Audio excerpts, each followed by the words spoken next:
पर आज का विषय है इंद्रिय निग्रह।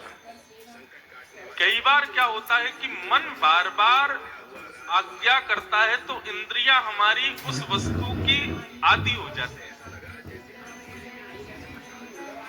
ध्यान से सुनिएगा विषय को।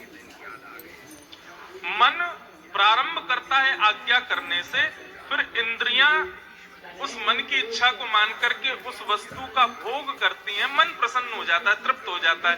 3-4 दिन बाद मन फिर कहता है फिर से करो, तो इंद्रियां फिर से उसको उपभोग करती हैं, मन फिर प्रसन्न हो जाता है। लेकिन करते करते एक दिन क्या होता है कि मन अब इच्छा नहीं करता, अब इंद्रियां उसी में ही रत हो जाती हैं। इंद्रियों को आदत हो जाती है उस वस्तु की।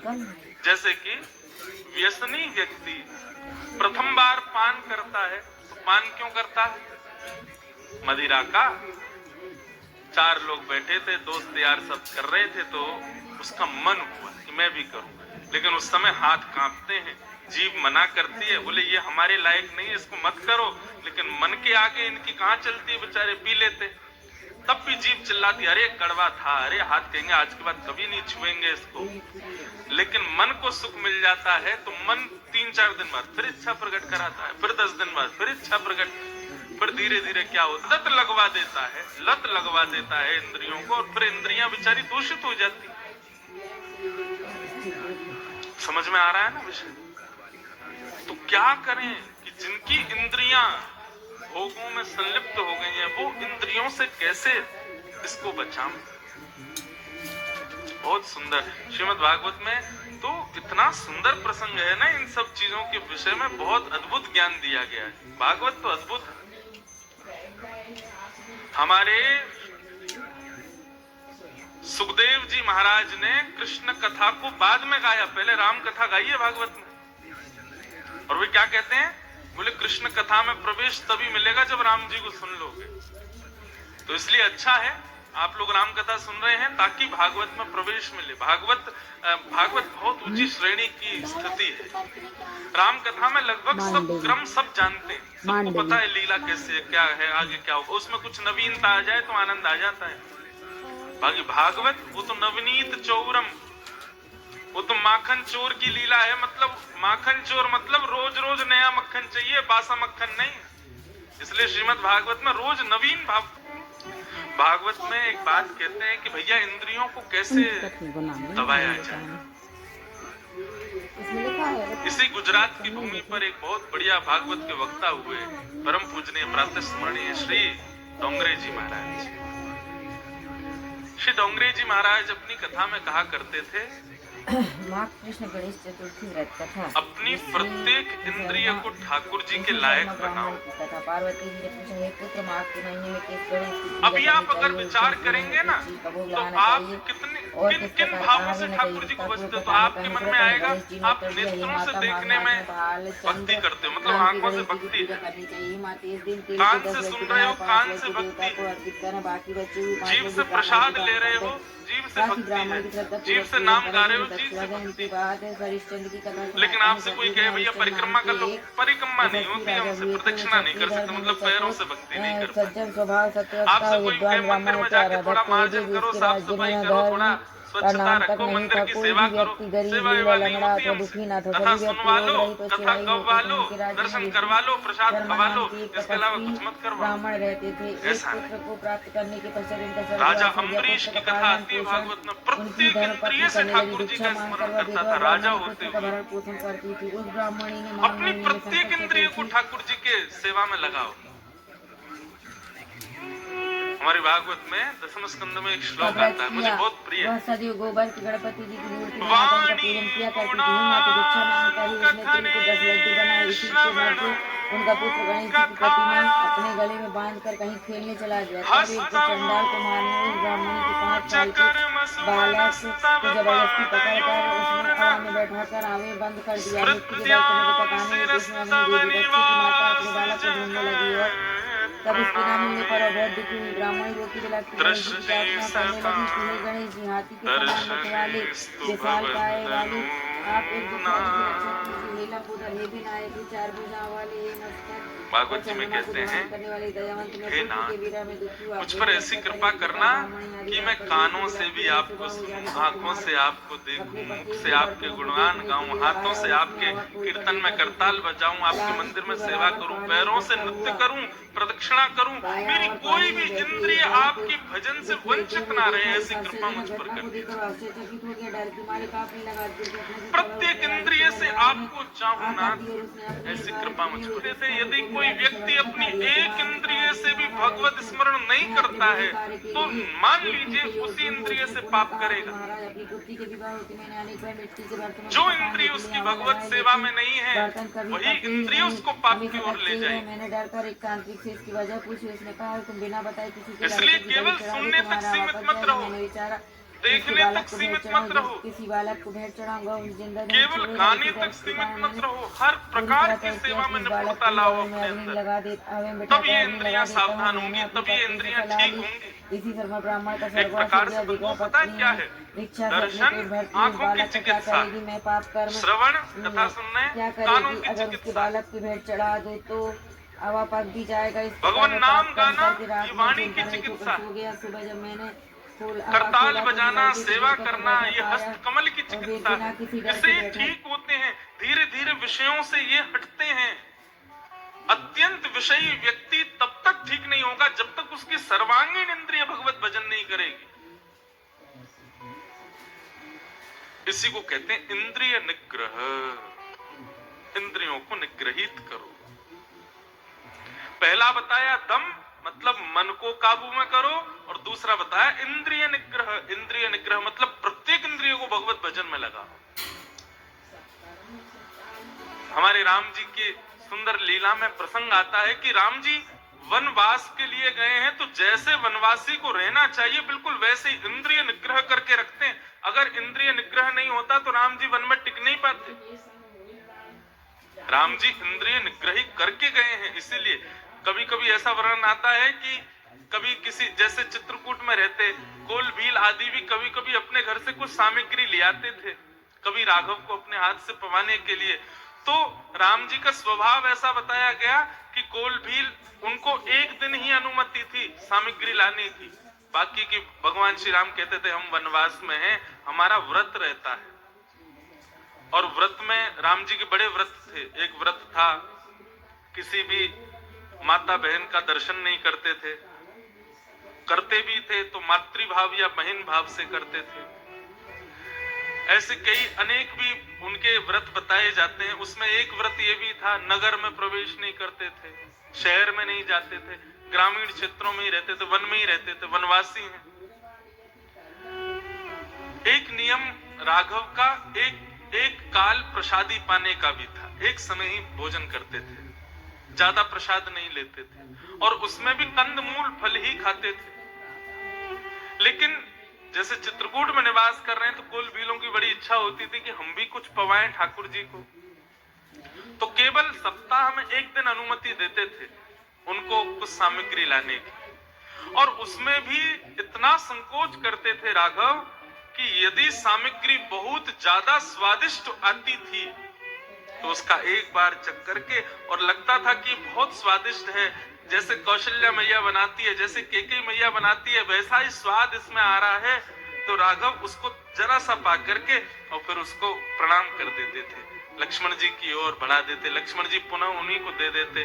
बोले क्यों, स्वाद अच्छा नहीं बहुत बढ़िया है, लेकिन हम वनवासी है ना, ज्यादा स्वादिष्ट भोजन करेंगे तो बार बार स्वादिष्ट खाने की इच्छा होगी, इसलिए हम स्वादिष्ट का त्याग कर रहे हैं। इंद्रिय निग्रह, अपनी इंद्रियों पर निग्रह करते हैं। इस प्रकार आपने कभी कंदमूल फल खाया है?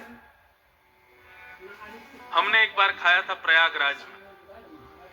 अब जो बेच रहे थे उन्होंने बोला यही है कंदमूल फल, वो इतना बड़ा सा होता है, इतना चौड़ा होता है, उसकी पतली पतली परत काट देते हैं पापड़ की तरह, और उस पर नमक मिर्च लगा के देते हैं।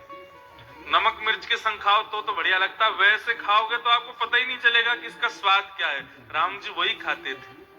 क्यों?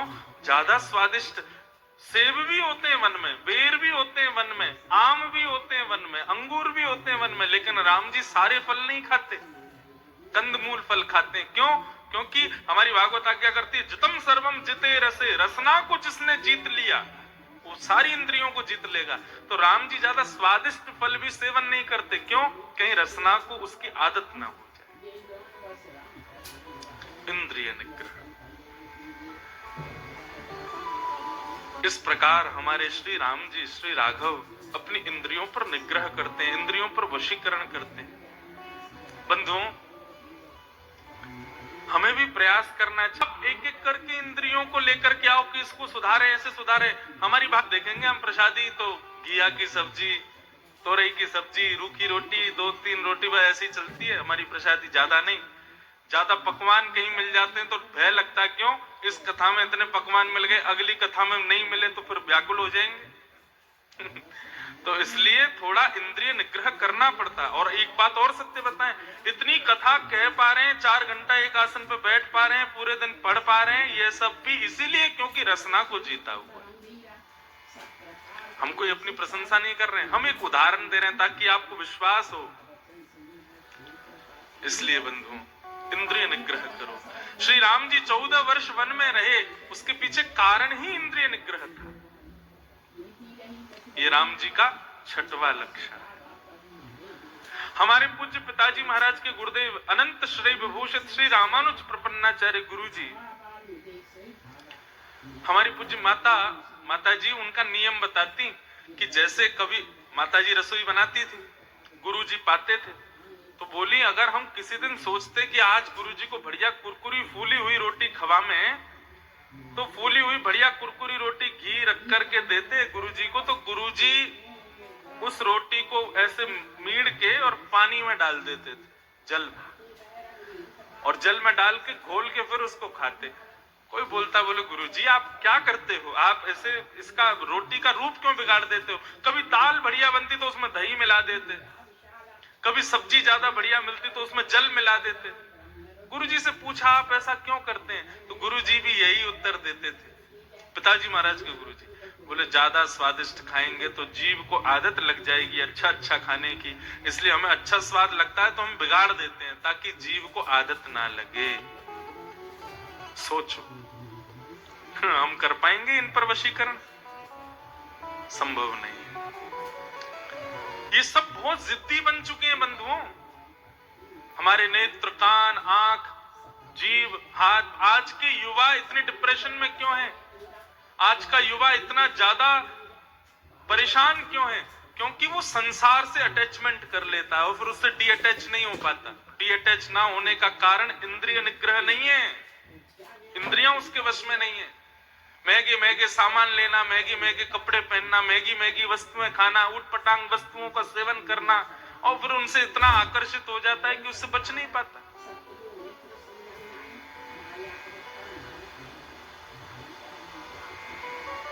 व्रत तो करते हैं लोग, सोमवार के, मंगलवार के। अभी श्रावण में तो लोगों के, इस बार कोई मुझे मिला, नाम नहीं बताऊंगा, वो बोला इस बार तो महाराज मेरी बड़ी आफत है। मैंने क्यों?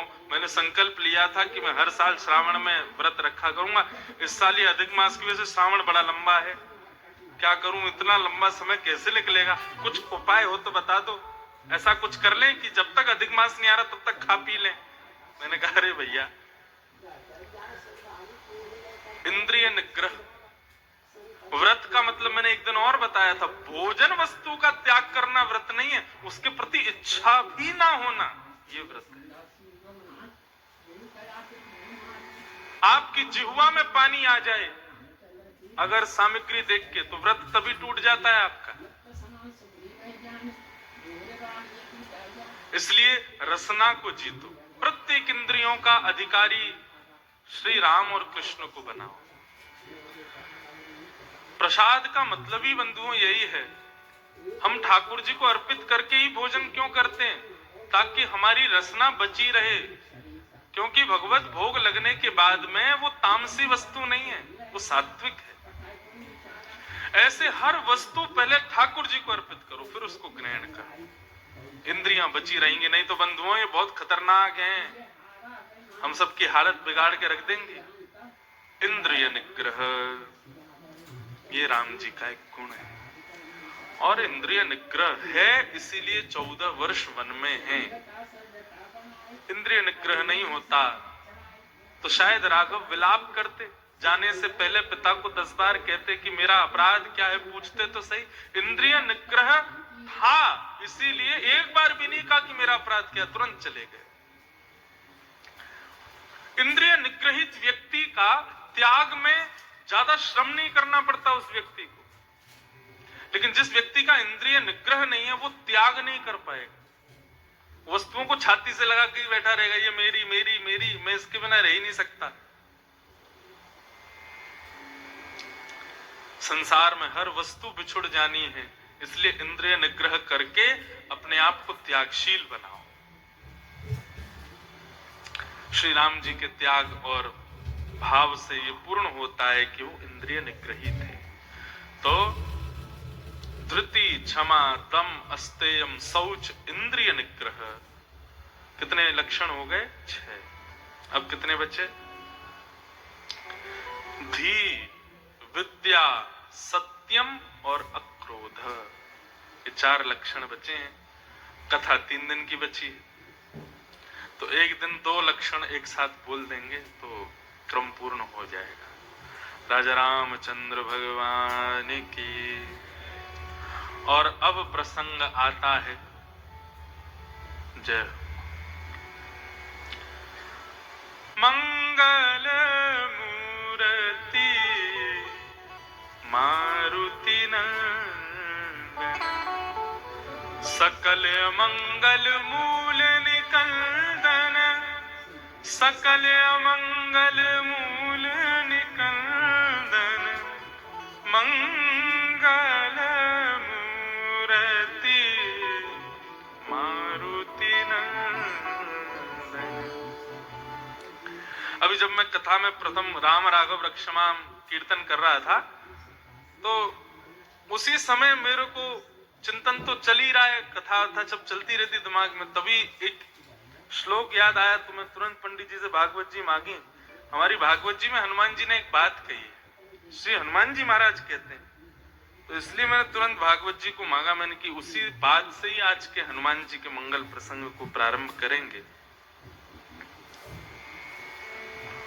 श्रीमद् भागवत के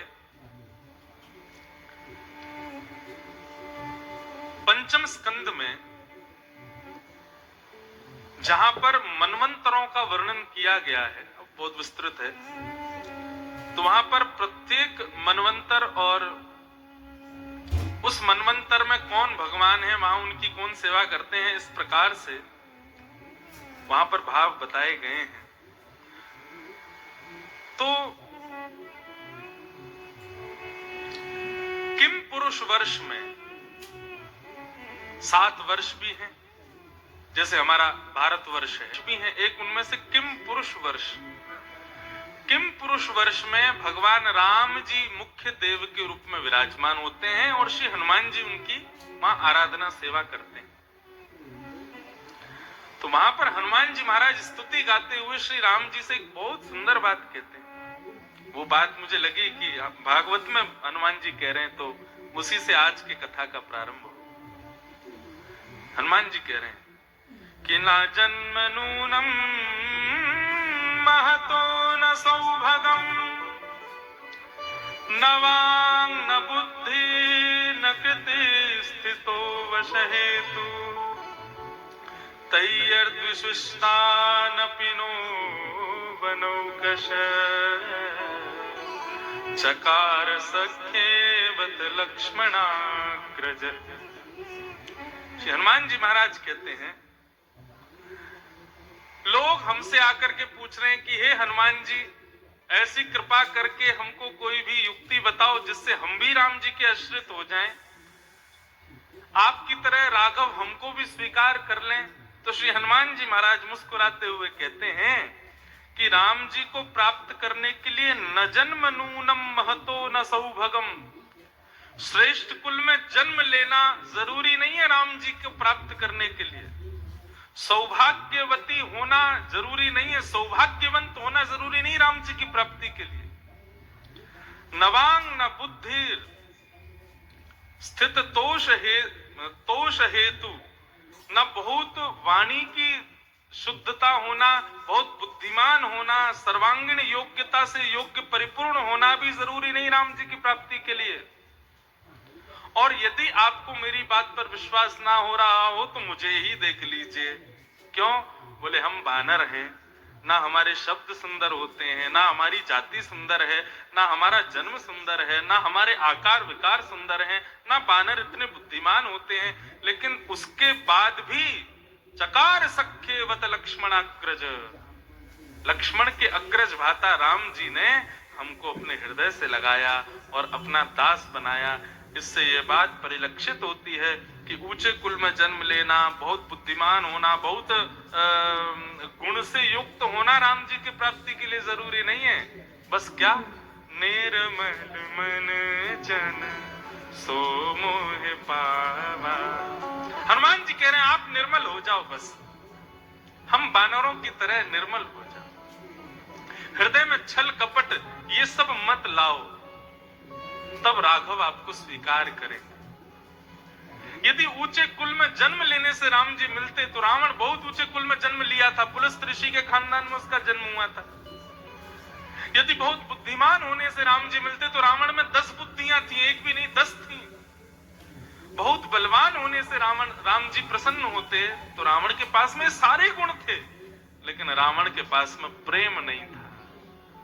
हम बानर भले ही रावण के समान श्रेष्ठ कुल में श्रेष्ठ योग्य श्रेष्ठ बुद्धि वाले भले ही नहीं थे, लेकिन हमारे पास प्रेम था देने को, इसलिए चकार सखे, हमको अपना सखा बना लिया राम जी ने। इसलिए हे मानवों सावधान हो जाओ, राम जी का होना है तो प्रेमी हो जाओ। सुंदर होना, बुद्धिमान होना, बहुत धनवान होना, विविध विविध प्रकार की योग्यताएं होने से तो संसार रीझता है।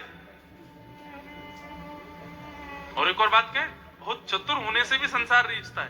कई बार किसी की बड़ी चतुराई होती है। चतुर लोग कैसे होते हैं? बात बात पर उनकी तर्क ऐसे होते हैं कि सब उन्हीं से राय लेते हैं। बोले क्यों? बोले ये विचार करके बताएगा।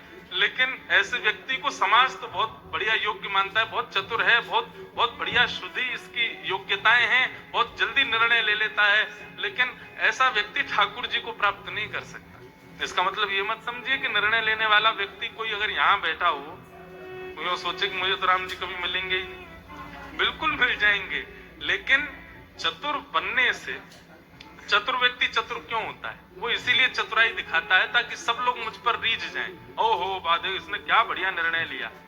और जो सबको रिझाने का भाव रखता है वो राम जी को नहीं रिझा सकता। अभी हनुमान जी के चरित्र में चल रहे हैं, आगे पता चलता है कि हनुमान जी से योग्यता हमको ये सीखनी है कि राम जी के कैसे बने।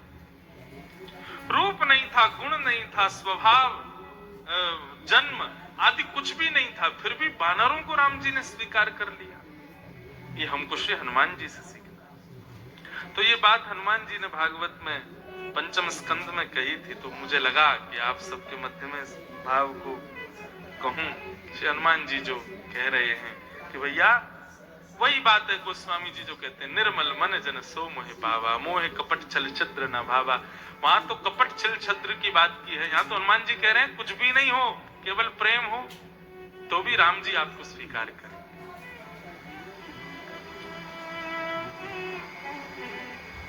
ऐसे श्री हनुमान जी महाराज। आज हनुमान जी के प्रसंग को हम प्रारंभ करेंगे श्री किष्किंधा कांड से, जहां पर हनुमान जी का प्रथम मिलन श्री राम जी से होता है। आगे चले बहुरी रघुराया, आगे चले बहुरी रघुराया, रेशमुख पर वतनी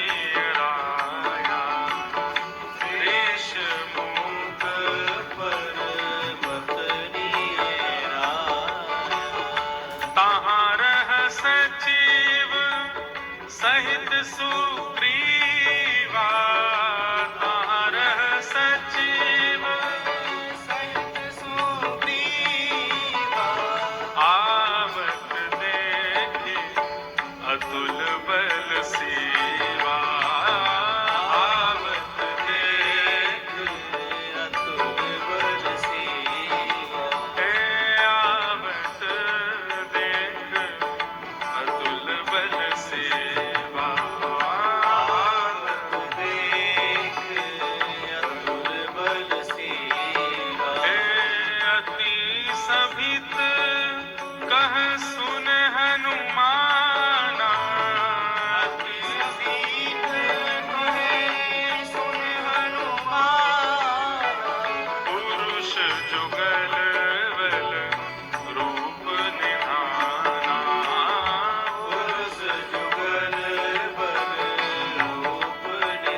आगे आगे राम जी चल रहे हैं, लक्ष्मण जी उनके पीछे चल रहे हैं, और इन दोनों युगल राजकुमारों को जब ऋषिमुख पर्वत के ऊपर से सुग्रीव ने देखा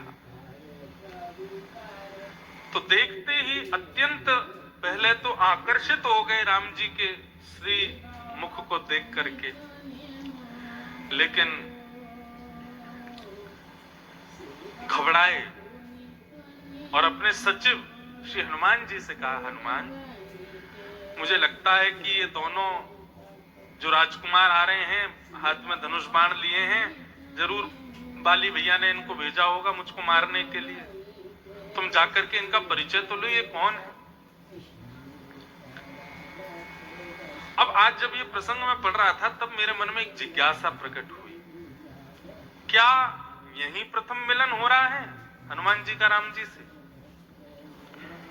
क्योंकि जब हनुमान जी ब्राह्मण का वेश बना करके जाते हैं तो राम जी के सन्मुख जाकर के हनुमान जी उनसे पूछते हैं। यहां पर मानस में ऐसा बताया गया कि श्री हनुमान जी को पता ही नहीं है कि वो कौन है।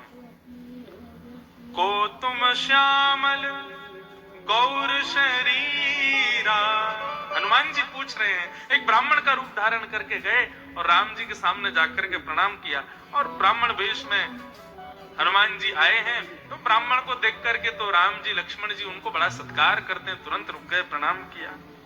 हनुमान जी पूछ रहे हैं, को तुम श्यामल गौर शरीरा, छत्री रूप विरहु बनवीरा, कठिन भूमि कोमल पदगामी, कवन हेतु विचरहु वन स्वामी। आप कौन है? हे गौर वर्ण, हे श्याम वर्ण, आप दोनों कोई राजकुमार दिखते हैं, और आपके अंग प्रत्यंग और संपूर्ण रूप को देख करके आपके चरणों को जब मैं देख रहा हूं तो मुझे लग रहा है इतने कोमल चरण हैं। ऐसा लगता है किसी माता, निष्ठुर माता पिता ने अपने दो कोमल जैसे फूल जैसे राजकुमारों को इस निष्ठुर वन में छोड़ दिया। आप एक चरण भी रख रहे हैं तो ऐसा लग रहा है मानो मैं क्या, कोई जड़ भी आपको चलते हुए देखेगा तो वह भी पिघल जाएगा। नाथ, आप कौन है? अपना परिचय दीजिए। अब बंधुओं देखो, यहां जिज्ञासा प्रकट हुई कि क्या हनुमान जी को पता नहीं था ये कौन है, और क्या यही प्रथम मिलन हुआ है हनुमान जी का राम जी से? अब इसमें जब हम खोजने के लिए निकले तो कई लोगों ने तर्क दिया कि फंदा सा बांध के उनको नचाने के लिए लेके गए, तब हनुमान जी ने पहली बार राम जी को देखा, तब से राम जी चित्त में बैठ गए। लेकिन शास्त्रीय प्रमाण चाहिए।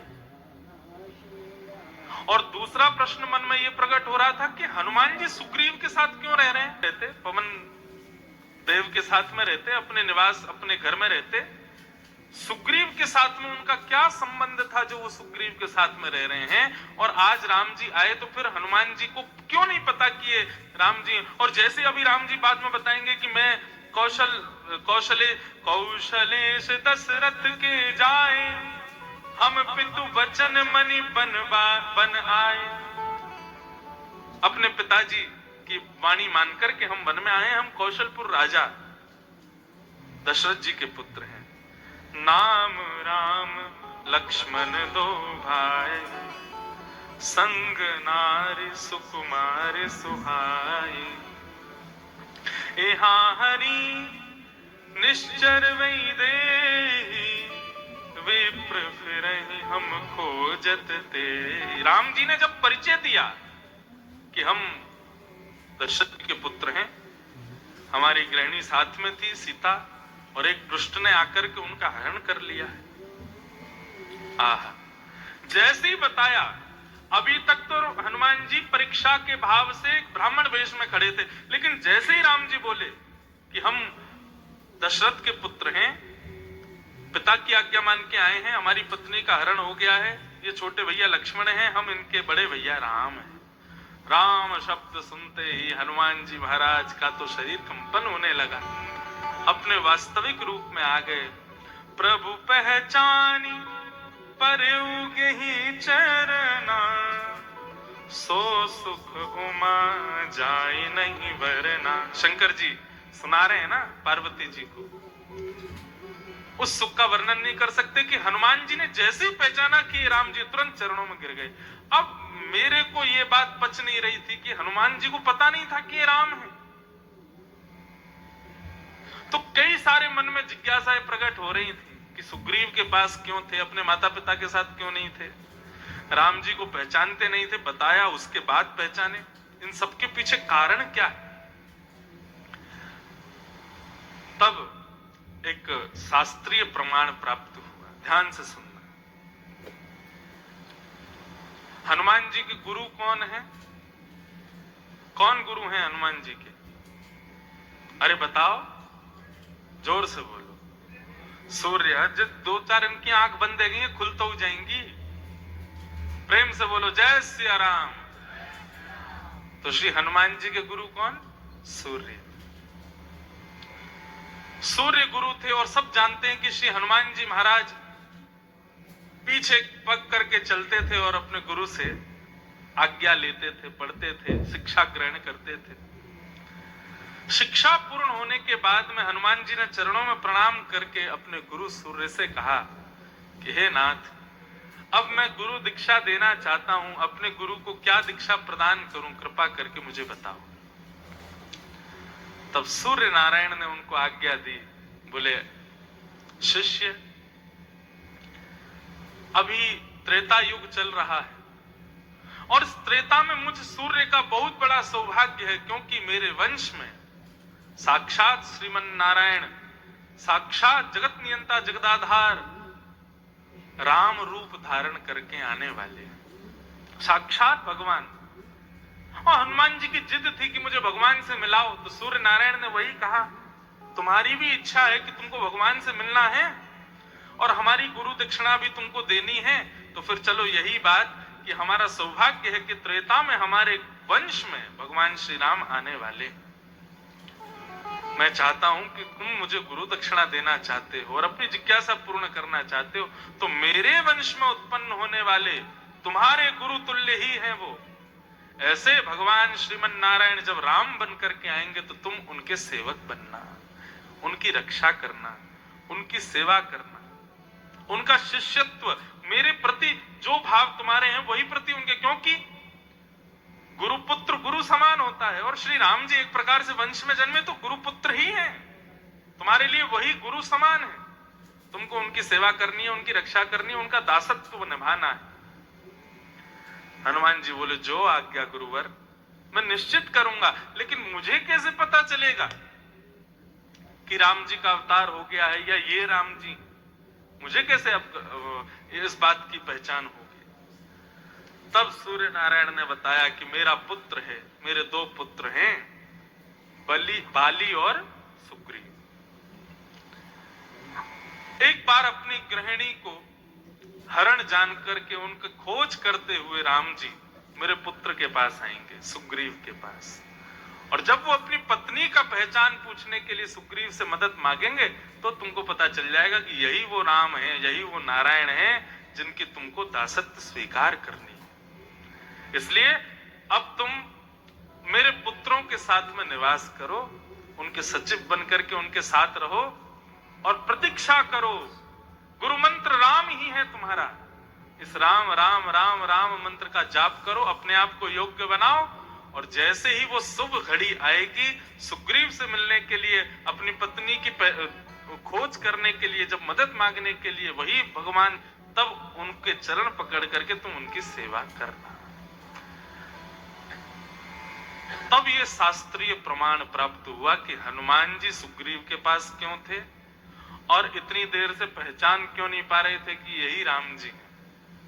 क्योंकि गुरुदेव की आज्ञा थी कि ऐसा ऐसा जब होगा तब तुम्हें पता चलेगा कि यही बलवंत श्री हनुमान जी महाराज की।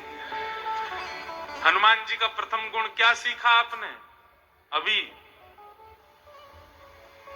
हनुमान जी गुरु के प्रति बड़ी निष्ठा है। केवल अपनी गुरु निष्ठा के बल पर हनुमान जी ने पूरी लीला रच दी राम जी के साथ, क्योंकि गुरु आज्ञा हो गई थी कि राम जी को क्षण भर भी कोई कष्ट नहीं हो जाए। और फिर सुग्रीव के यहाँ रह करके राम राम जपते जपते जपते वह गुरु आज्ञा तो थी, लेकिन उस आज्ञा को प्रेम में परिणत किया श्री हनुमान जी महाराज। तो हनुमान जी की गुरु निष्ठा यहां पर दिखाई दी। तो आज श्री हनुमान जी महाराज ब्राह्मण वेश में जब राम जी के सामने खड़े होते हैं और राम जी से पूछते हैं, राम जी के बताने पर कि भैया हम राम हैं और ये लक्ष्मण हैं, हम अपनी गृहिणी को खोज रहे हैं, उसको एक निशाचर हरण करके ले गया है। जैसे ही ये बात सुनी हनुमान जी को आज स्मृति आई। पहले तो सूर्य नारायण को देखो, बोले गुरुजी आपकी दक्षिणा देने का समय आ गया। और तभी रघुनाथ जी के प्रभु पहचानी परऊ गए चरना, सो सुख उमा जाए नहीं बरना। तुरंत अपने रूप में आकर के उन्होंने श्री राघव को प्रणाम किया। अच्छा, वाल्मीकि रामायण में हनुमान जी और राम जी का मिलन बड़ा सुंदर है। जो हम लोग कहते हैं ज्ञानी नाम अग्रगण्यम बल बुद्धि विद्या देव मोहे, ये बुद्धि के अधिष्ठाता हैं। हनुमान जी साधारण नहीं, बहुत विद्वान, अति विद्वान है हनुमान जी।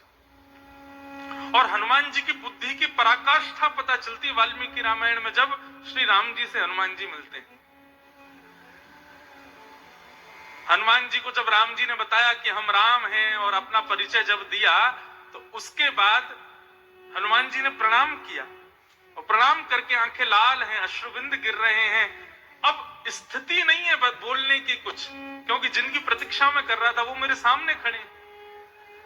उस समय फिर राम जी पूछते हैं, हाँ भाई अब अपना परिचय दो, तुम कौन हो? तो हनुमान जी अपना जो परिचय दे रहे हैं ना, वाल्मीकि रामायण में बहुत सुंदर है।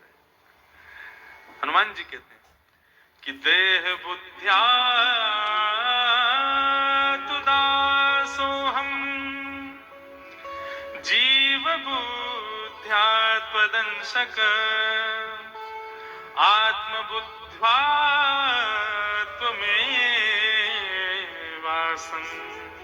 इति में निश्चिता मति। हनुमान जी कह रहे हैं आप हमारा परिचय पूछ रहे हो। अब हनुमान जी की वाणी में विद्वत्ता भी है, दासत्व भी है और संकोच भी है। सारे लक्षण, सारे गुण उनकी वाणी में दिखाई दे रहे हैं। स्पष्ट अपने स्वामी के सामने बोलना नहीं चाहिए, संकुचाना चाहिए, संकोच भी दिख रहा है। विद्यावान है, बुद्धिमान है, इसलिए उनके ज्ञान का भी दर्शन हो रहा है और कितने भाव में ये भी दिख रहा है। हनुमान जी कहते हैं, राम जी ने पूछा आप कौन है, अपना परिचय दो। तो हनुमान जी बोले, यदि आप मेरे शरीर का परिचय पूछ रहे हो तो देह बुद्ध्या तु दासो। अगर आप मेरे शरीर का परिचय पूछ रहे हो तो शरीर आपका दास है। लेकिन नाथ, क्योंकि आप भगवान हो तो हो सकता है कि आपको देह से कोई मतलब ना हो। आप मेरी जीवत्व का परिचय पूछ रहे हो कि भाई तुम जीव कौन हो इस शरीर के भीतर बैठे। तो जीव बुद्ध्या त्वदंशक, आपका ही अंश हूं मैं। ईश्वर अंश, जीव अविनाशी, आपका अंश हूं मैं नाथ। देह बुद्धि से आपका दास हूं, जीव बुद्धि से आपका यदि आप मेरी आत्मा का परिचय पूछ रहे हो कि भाई तुम कौन हो, तो आत्मा का कोई परिचय नहीं होता। जो आप हो वही मैं, आप ही मेरे अंदर विराजमान है। इति में निश्चिता मति, ये मेरी मति कहती है। राम जी ने हृदय से लगा लिया, वाह भाई कितने विद्वान हो तुम। समझ में आई कि यही ताली बजा दी है? समझ में आई ना? देखो, first impression is the last impression. पहला ही इंप्रेशन अच्छा होना चाहिए। हनुमान जी का फर्स्ट इंप्रेशन बहुत अच्छा था। राम जी के इसीलिए हृदय में बैठ गए हनुमान जी। क्यों? बुद्धि, दासत्व, प्रेम, ज्ञान, सबको एक एक शब्द में बता दिया राम जी। इति में निश्चिता मति, ये मेरी मति कहती है। इतने परिचय दे दिए राम जी ने, अपने हृदय से लगाया। तो पुलकित तन मुख आव न बचना, देखत रुचेर वेश के रचना। आहा, हनुमान जी की स्थिति गोस्वामी जी बता रहे हैं कि हनुमान जी के वचन नहीं निकल रहे मुख से। राम जी के सुंदर रूप को और राम जी के एक एक रोम को देखने में हनुमान जी उसी में ही व्यस्त हो गए हैं। कितने सुंदर हैं राम जी, उनकी रूप माधुरी को देख करके हनुमान जी महाराज आनंदित हो रहे हैं।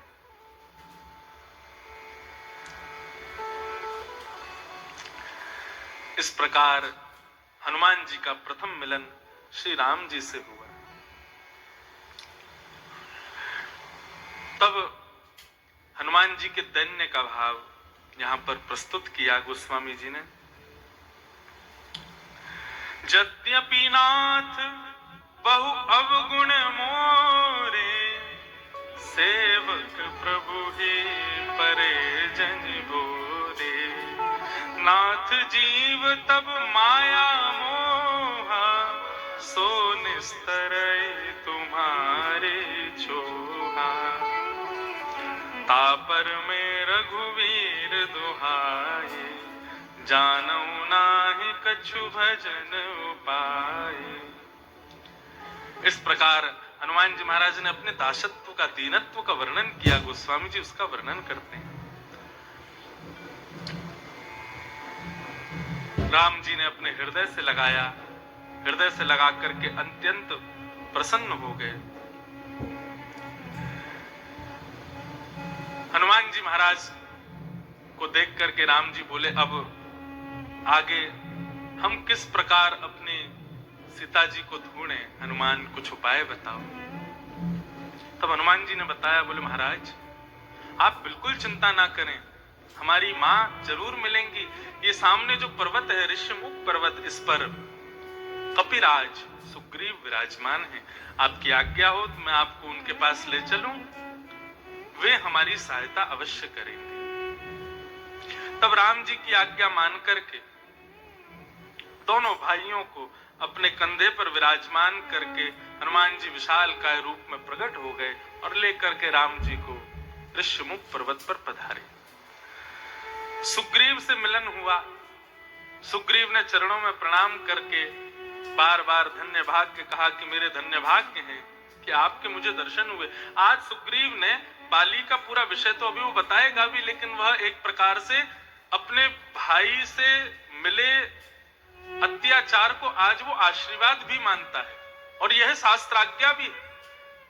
बड़े लोग बंधुओं चाहे हमारा कितना भी अनहित करके हम पर क्रोशित क्यों ना हो, लेकिन बड़े लोगों का क्रोध कहीं ना कहीं तो फलीभूत होता है वरदान के रूप में। आज भले ही बाली से युद्ध के बाद में सुग्रीव दूर जाकर के रहता है, लेकिन आज मन में सुग्रीव विचार करते हैं, यदि कभी बाली से मेरा युद्ध ना हुआ होता, बड़े भैया मुझ पर रोषित ना होते, बड़े भैया की लात मुझ में नहीं पड़ी होती, तो आज श्री राम जी का दर्शन मुझे नहीं होता। शास्त्र आज्ञा करते हैं, बहुत ध्यान से सुनिएगा, बड़े लोगों का क्रोध चाहे कितना भी भयानक क्यों ना हो, उस पर कभी संकोच मत करो, सदा उसको आशीर्वाद मान करके रहो। और जिन बालकों पर कभी माता पिता रोषित नहीं होते, ऐसे बालक जीवन में कुछ कर नहीं पाते। इसलिए बालकों को चाहिए, माता पिताओं को अगर गुस्सा नहीं आता जबरदस्ती ऐसा कुछ करो कि माता पिता को क्रोध आवे, 2-4 थप्पड़ पड़े, तभी कल्याण होगा जीवन में। जो बालक बचपन में माता पिता की डांट नहीं सुनते, उनसे थोड़े बहुत पिटे नहीं है, ऐसे बालक जीवन में पूज नहीं पाते, कुछ श्रेष्ठकर नहीं बन पाते। भाई, बड़ी बहन, गुरुजन, इन सब की डांट फटकार भले ही कैसी भी हो, कहीं ना कहीं कृपा करती है। आज सुग्रीव को वो अनुभव हो।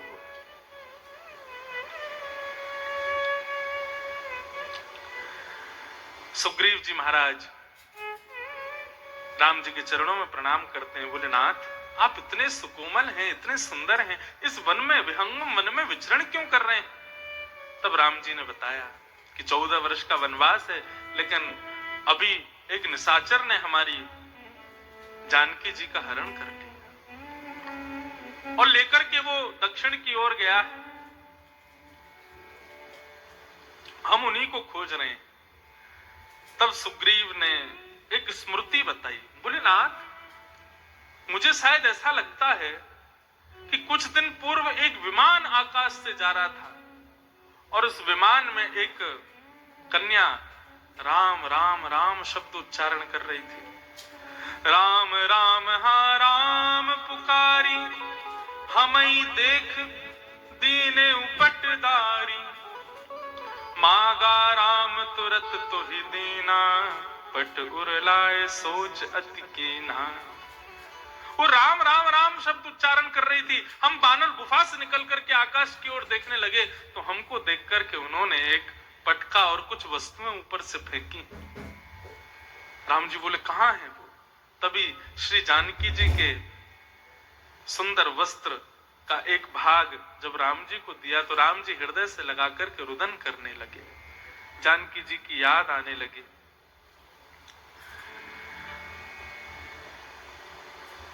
राम जी को विलकता देख और फिर वहां प्रसंग आता है कि और भी कई सामग्रियां दिखाई गई।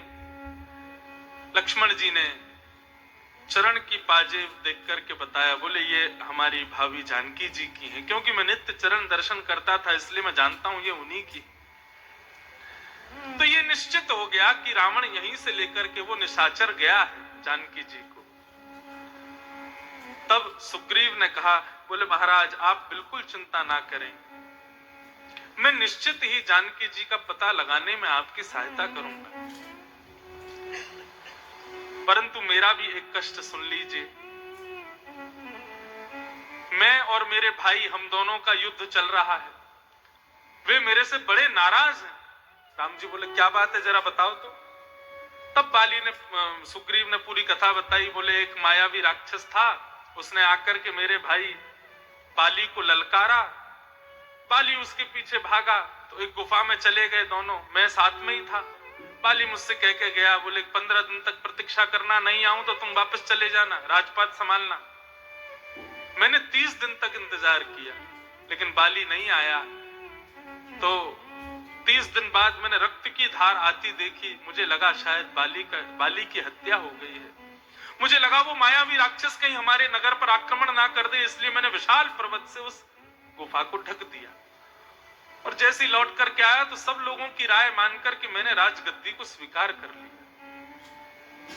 मेरा राज तिलक हुआ, इतने में ही बाली का आगमन हो गया। और जैसे ही बाली ने मुझको राज सिंहासन पर बैठा हुआ देखा, बोला अरे दुष्ट, राज मद का लोभी है तू, तुझसे कह करके गया था प्रतीक्षा करना, पर तू वहां उस गुफा के दरवाजे को बंद करके ताकि मैं वहीं मर जाऊं, तू निष्कंटक राज्य करे, इसलिए आकर के यहां बैठा है।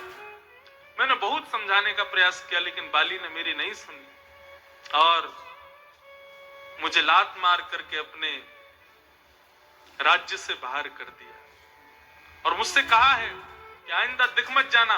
वो मारने के लिए मुझे आ रहा था लेकिन ऋष्यमुख पर्वत पर वो आ नहीं सकता, उसको शाप लगा है। महाराज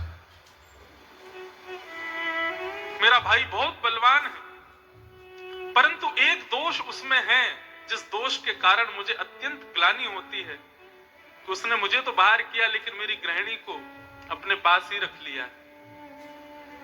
नाथ, वो बाली जब तक मेरे से शत्रुता मान करके रखेगा तब तक मुझे दिक्कत हो सकती है आपकी सहायता करने में।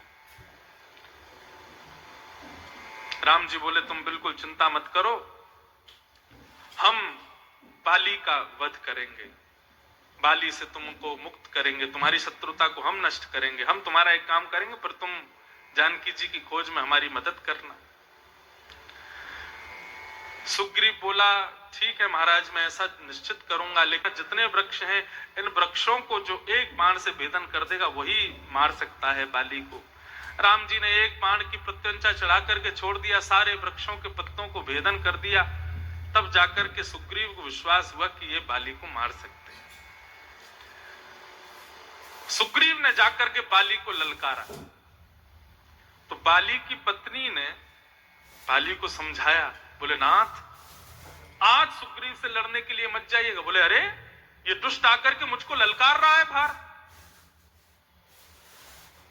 अपमान उसी व्यक्ति का होता है जिसको सम्मान की बहुत इच्छा होती है। मैं अपनी कथाओं में कहा करता हूं, बाली को सम्मान ऐषणा थी, बहुत सम्मान की इच्छा। बलवान तो वो था ही, बल्कि उसको बहुत ज्यादा अभिमान था। एक कथा आती है कि बाली ने एक बार रावण को भी अपनी कांख में दबा लिया था। क्यों? रावण दिग्विजय कर रहा था, जहां से भी पता चलती थी कि ये बलवान है, उनको जाकर के परास्त करता था। तो बाली का नाम जब सुना तो रावण बोला कि बाली से जाकर के मैं युद्ध करूंगा और बाली को परास्त करके दिग्विजय हासिल करूंगा। तो बाली का नियम था कि वो संध्या करता था समुद्र में, इतना इतना समुद्र के भीतर खड़े होकर के वहां जाकर के संध्योपासन करता था। और संध्योपासन करने के बाद बाली इतना बल, सूर्य पुत्र है, साधारण बात नहीं, इतना बलवान था कि वो संध्या करने के बाद में सूर्य नारायण को प्रणाम करने जाता था और उसके बाद पृथ्वी पर पूरे ब्रह्मांड का एक परिक्रमा लगाने के बाद तब अपने राज्य में आता था। ये उसका नियम था। तो एक दिन बाली संध्या कर रहा था, तभी रावण आ गया समुद्र के तट पर। और जैसे ही उसने सोचा ये बाली बढ़िया है, जल में खड़ा है, इसको पीछे से जाके पकड़ करके डुबा दूंगा, इसको मार दूंगा, मेरी विजय हो जाएगी। लेकिन बानर का एक स्वभाव होता है, बानर को दिशा से आने वाली हवा से भी पता चल जाता है कि पीछे कोई खड़ा है। और ये बात हम वृंदावन वासियों से अच्छा कोई नहीं जानता, हम वृंदावन वाले बहुत बढ़िया जानते हैं। ये बानर का स्वभाव होता है। बानर बैठा हो और आप पीछे से कितना भी सावधान होकर के जाओ, बानर को फिर भी ऐसे पीछे ही देखेगा, उसको पता चल जाता है।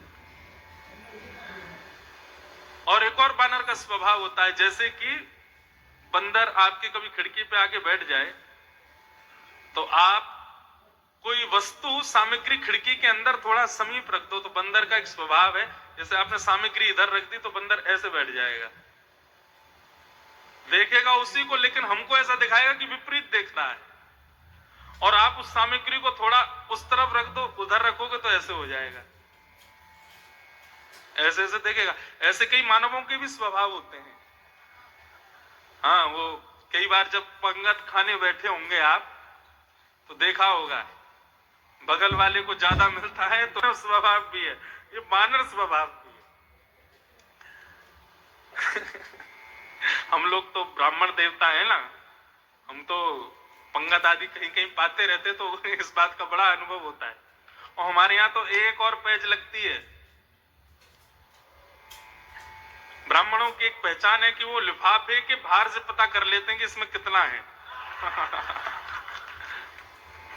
तो जब किसी यजमान के यहाँ प्रसादी पाने जाते हैं और वो लिफाफा जब मिलता है तो उस समय सबके मुंह देखने लायक होते हैं। अब ब्राह्मण बेचारे कितने निष्किंचन, कभी कह करके तो लेते नहीं, और जो दे दिया यजमान ने सब स्वीकार। तो अब उस लिफाफे को सब्जी में कितना नमक था, नींबू था, रोटी कैसी आई थी, इसी से अनुमान लगा लेते हैं लिफाफे में कितना होगा। और फिर एक दूसरे को देखते हैं तो कई ब्राह्मण बड़े आनंद विनोद भी करते हैं, जबरदस्ती 200-300 रुपया अपने लिफाफे में ज्यादा रखते हैं। और जब एक संग सब खोलेंगे ना तो फिर बैठ लगते हैं, हाँ भाई तेरे में कितने? बोले कि भाई यजमान के भोजन प्रसादी आदि उसके स्वभाव से तो लग रहा 500 से ज्यादा दिए नहीं होंगे। और खोलो तो जैसे ही 500 निकलते, देख मैंने कही 500 ही निकलेंगे। और एक ब्राह्मण थोड़ा चतुर है, उसने 200-300 और एक्स्ट्रा रख लिए। वो 300 निकालता है तो उसको इतनी बेचैनी हो जाती है, रात में सो नहीं पाता, तो उसको 300 ज्यादा क्यों दिए, मुझे कम क्यों दिए। सब बातें निकल के आ गई हैं भाव। तो बानर का स्वभाव होता है कि अगर उसके सामने कोई वस्तु रख दो तो वो विपरीत दिशा में देखता है। बाली जब कर रहा था, इतने में ही पीछे से रावण आने लगे, तो उसको पता चल गया था कि रावण आ गया है। लेकिन रावण आते जैसे ही उसको पता चला रावण आ रहा है, तो और ज्यादा गहरी तपस्या में चला गया। बोले जैसे ऐसा लगे इसको कुछ पता ही नहीं। और जोर से गायत्री मंत्र का उच्चारण करने लगा, नाम जप करने लगा, अपनी संध्योपासन करने लगा। रावण ने कहा यही बढ़िया समय। पीछे से रावण धीरे से गया और जैसे ही जाकर के बाली को ऐसे पकड़ा, बाली ने तुरंत ऐसे हाथ उठा करके दबा लिया रावण को यही, और नाम जप करने लगा। उसको कोई मतलब नहीं मैंने पकड़ लिया है। और नाम जप करने के बाद में संध्योपासन करने के बाद सूर्य अर्घ दे करके और निकल गया, सूर्य को प्रणाम करने गया। सूर्य को प्रणाम करने के बाद ब्रह्मांड का 3 परिक्रमा लगाई, पृथ्वी की परिक्रमा लगाई, सब जगह भ्रमण करता हुआ लौट करके जब अपने स्थान पर आया, अपने घर आया, तब आकर के कहते हैं बाली ने अंगड़ाई ली, थक गया था ना, तो जैसे ही अंगड़ाई लेने के लिए हाथ ऊपर किए, सो ही रावण गिर गया। रावण जैसे ही गिरा तो बाली बोला, अरे कौन हो तुम, यहां क्या कर रहे हो? तो रावण गिर करके मूर्छित नहीं हुआ, इस बात से मूर्छित हो गया कि बाली इतना सब कर आया, इसको पता ही नहीं चला कि मैं इसके बाल में, इसके बाह में दबा हुआ था, इतना बलवान था बाली। तब रावण ने कहा, भाई इससे हम जीत नहीं सकते तो क्या करें, इसको मित्र बना लो। तो रावण ने मित्रता कर ली बाली के साथ, बोले फ्रेंड बन जाओ हमारे। बाली बोला जो आ गया, मित्र बन गया। तो बाली बहुत बलवान था और उसको अपने बल का इतना अहंकार कि उसको कोई ललकार भर दे, बस उसके बाद तो बाली बिल्कुल रुकता ही नहीं था। सुग्रीव ने आकर के ललकारा तो उठ के जाने लगा। पत्नी ने समझाया, बोले कि आप मत जाओ। क्यों? बोले मैंने सुना है कि 2 राजकुमार इस बार सुग्रीव के साथ में, और वे राजकुमार साक्षात नारायण के अवतार हैं। हे स्वामी आप मत जाओ। लेकिन सुग्रीव ने अपनी पत्नी की बात नहीं मानी। बोले यदि वो समदर्शी है, उसके साथ जो 2 लोग हैं, यदि वो बहुत जानकार हैं, बहुत समदर्शी हैं, साक्षात नारायण के अवतार है जैसा तुम बता रहे हो, तो भी बुराई क्या है? यदि वो साधारण बालक होंगे तो सुग्रीव को मुझसे बचा नहीं पाएंगे, और यदि वो समदर्शी हैं तो मेरा कल्याण हो जाएगा, उद्धार हो जाएगा, तुम रोको मत मुझको। और निकल पड़ा बाली। सुग्रीव के सामने जाकर के युद्ध करने लगा। एक मुष्टिक का प्रहार किया था केवल बाली ने। एक मुष्टिक प्रहार में ही सुग्रीव का यहाँ पर वर्णन करते हैं गोस्वामी जी कि उसको लगा कि मानो जैसे प्रचंड किसी ने वज्र का प्रहार किया हो। चिंगारता हुआ भागा वहां से, रुक ही नहीं पाया। एक मुष्टिक प्रहार में ही हालत खराब हो गई सुग्रीव की। दौड़ा दौड़ा आया, आकर के राम जी के चरणों में गिर गया। बोले महाराज आप तो कह रहे थे कि मैं उसको मार दूंगा, आपने कुछ नहीं कहा। बोले भैया तुम दोनों भैया एक जैसे दिखते हो, एक रूप तुम भ्राता दो, ते ही भ्रमते नहीं मारे उसो। अच्छा एक प्रसंग सुना है। लोग कहते हैं राम जी वैसे तो इतनी मर्यादाओं का पालन करते हैं और यहां बाली को छुप करके मार रहे हैं, ऐसा क्यों? अब इसके पीछे कारण एक बताया जाता है कि बाली को ऐसा वरदान था कि उसके सामने कोई पराक्रमी आ जाए, उसकी आदि शक्ति बाली में आ जाती थी, उसकी आदि शक्ति बाली के अंदर प्रविष्ट हो जाती थी। तो क्या इस भय से राम जी उसके सामने नहीं गए कि भाई हम त्रिलोकीनाथ हैं, हम कहीं इसके सामने चले गए तो हमारी आदि शक्ति इसमें आ गई तो आधा त्रिलोकीनाथ तो यही बन जाएगा? क्या ये बात थी क्या? ऐसा नहीं। बात क्या थी अब ध्यान से सुनना। एक बार ऋषिमुख पर्वत से नीचे उतर करके हनुमान जी महाराज विचरण कर रहे थे। हनुमान जी घूम रहे थे, वहीं सामने से बाली आया। तो बाली जानता तो था ही हमारा गुरुपुत्र है हनुमान। हनुमान जी ने प्रणाम किया, गुरुपुत्र हैं और वो गुरु शिष्य है। बाली बोला कि हनुमान जी हमने बहुत सुना है कि आप बड़े बलवान हो। हनुमान जी बोले नहीं, हमारे पास तो केवल हमारे स्वामी का बल है, हमारे गुरु का बल है, हमारे नाथ का बल है, हम पर कोई बल नहीं। हनुमान, हनुमान शब्द का मतलब क्या है? जो मान रहित है, जिसके मान का हनन हो चुका है, वही तो है हनुमान। उनको मान कभी नहीं होता अपनी बुद्धि का, अपने बल का, अपने ज्ञान का, वो हनुमान है। और एक और बात, जो उनकी शरण में जाता है वह यदि मान रहित नहीं हुआ तो ये समझ लीजिए भी हनुमान जी की उसने अच्छे से आराधना की नहीं है। हनुमान जी की सेवा का फल क्या है? मान रहित हो जाना। हनुमान जी बोले हम पे तो नाथ का बल है, गुरु का बल है, हम पे कहां बल है? बाली बोला नहीं नहीं नहीं, देखो हम सब जानते हैं तुम बहुत बलवान हो, तुम हमारे पिताजी महाराज को आम समझ के खाने दौड़े आए, बहुत बल है तुम्हारे पास। अब एक काम करते हैं, थोड़ा कल एक हो जाए, थोड़ी दो हाथ हो जाए, जरा हम भी तो देखें हनुमान में कितना बल है। हनुमान जी महाराज बोले हमारी इन सब विवादों में स्थिति नहीं है, हम भक्त आदमी हैं, भक्त विवादों से बचता है। बोले विवाद की बात नहीं, केवल बल परीक्षण करेंगे किसमें ज्यादा बल है। हनुमान जी बोले तुम्हारे इतने ही ज्यादा चेंटी काट रही है हाथ में, तो आ जाओ फिर कल तुमसे युद्ध करते हैं। और बाली को ये वरदान था कि सामने जो योद्धा आएगा उसकी आदि शक्ति उसमें आ जाती थी। बाली खड़ा था कस करके अपना बदन, बोले आए हनुमान जी आज युद्ध करके दिखाता हूं।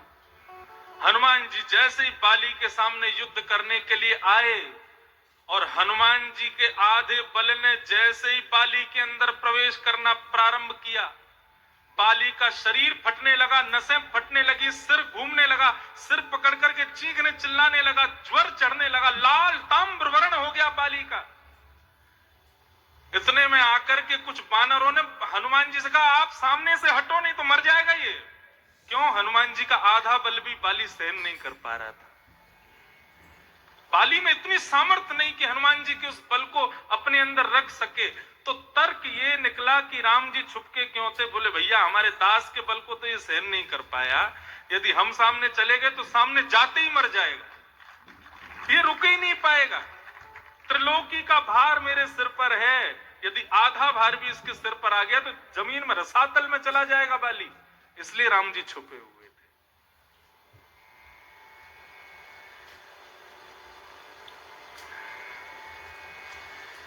तो कितने बलवान होंगे, लेकिन देखने में कोमल। ऐसे हनुमान जी कितने ज्ञानी, कितने बलवान, लेकिन सदैव अदृश्य रहते हैं। राम जी बोले भैया तुम दोनों एक जैसे दिखते हो। सुग्रीव रोने लगा, उसने देखो मुझे कितनी जोर से मारा। तो आहा, गोस्वामी जी वर्णन करते हैं, कर पर सा सुग्रीव शरीरा। राम जी ने अपने हाथों से सुग्रीव के उस स्थान का स्पर्श किया जहां बाली ने।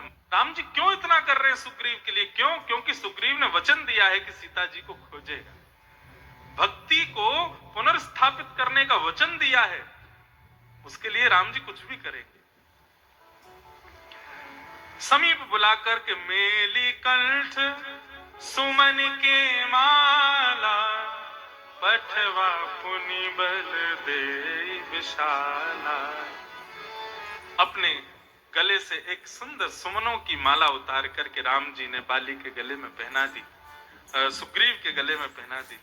बोले लो सुग्रीव, अब तुम दोनों भैया एक जैसे हो, लेकिन हम माला से पहचान जाएंगे तुम। सुग्रीव बोला अब क्या करूं? बोले जाओ फिर से। बोले अब के मारेगा तो नहीं? बोले वो हाथ उठाएगा उससे पहले हम उसका सब कर देंगे काम। यहां जैसे युद्ध करने के लिए पुनः सुग्रीव ने ललकारा, बाली बोला अब नहीं बचेगा ये, अभी तो केवल मैंने इसका स्पर्श किया था, अब तो मैं इसको रसातल में घुसा दूंगा भीतर। बाली निकल करके बाहर आया, बोले अब भी तेरे को पता नहीं चला कि कितना बल है मुझ में? बोले अरे बल क्या दिखाता, आ युद्ध कर मेरे से। जैसे ही बाली मुष्टिक प्रहार करने के लिए जाने लगा, दूर खड़े राम जी ने बाण का संधान करके जैसे ही छोड़ा, एक बाण लगते ही बाली तुरंत पृथ्वी पर गिर गया। बाली गिर गया।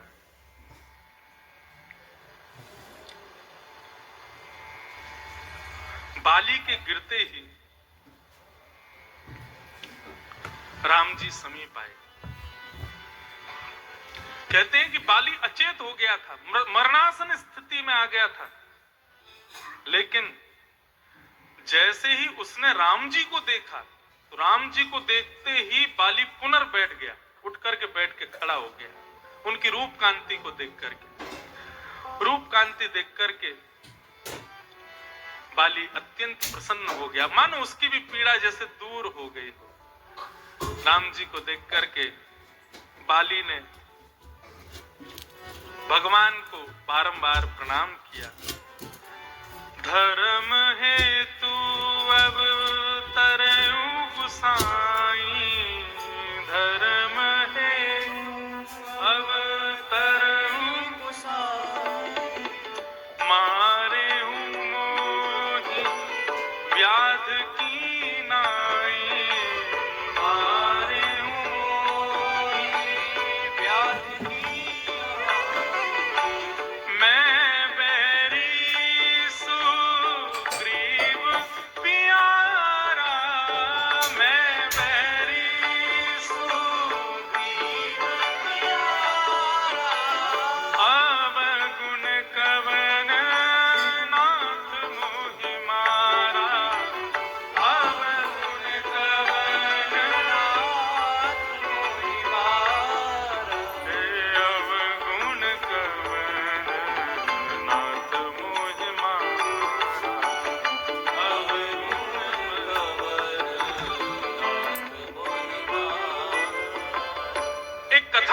सब लोग कहते हैं कि